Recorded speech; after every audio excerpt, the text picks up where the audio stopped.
So children, in the previous video you have understood about friction.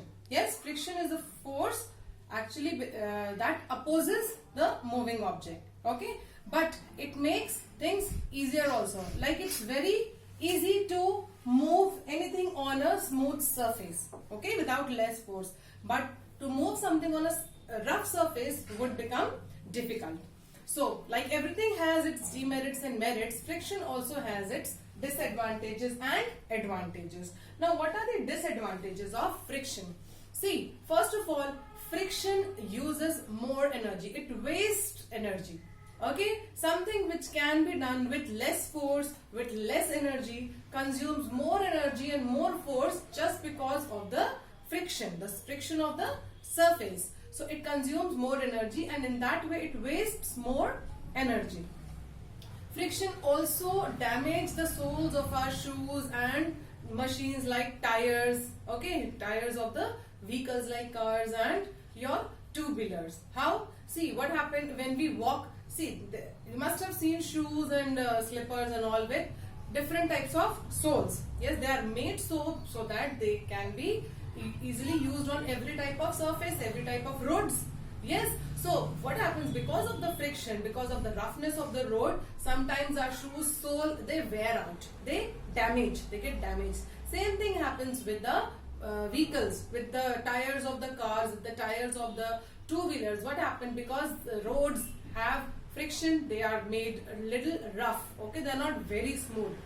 Because if they are very smooth, people will not decrease their speed and they will go on at a flying speed.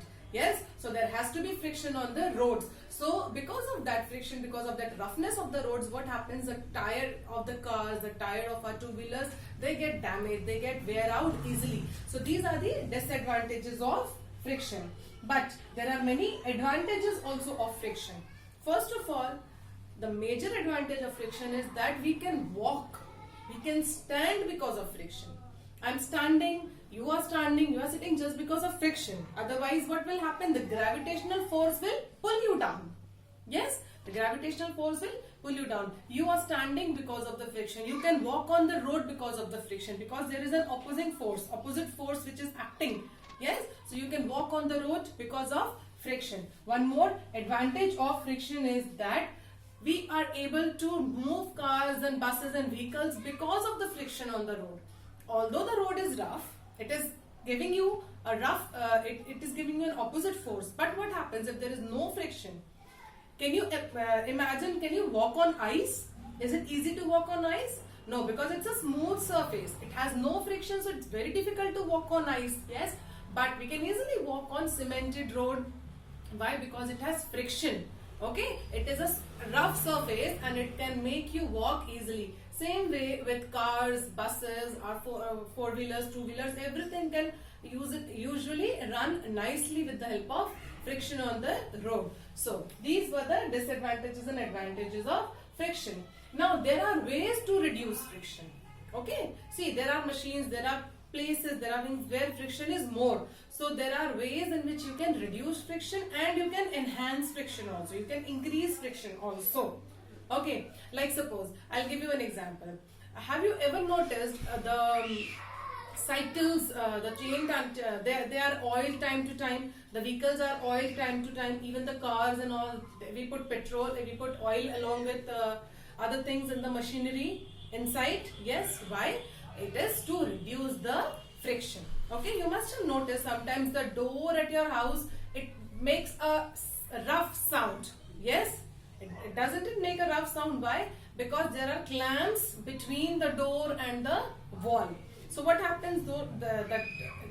Actually the friction becomes more and then the sliding becomes a little difficult and it takes out a rough sound. So what happens when we oil it? It becomes easy for us. Okay, it becomes very smooth and works properly. Okay, so oiling gadgets, oiling our cycles, oiling our vehicles make it easier and reduce the friction. Same way with the swing machines. Okay, everywhere wherever we put oil, that is to reduce the friction.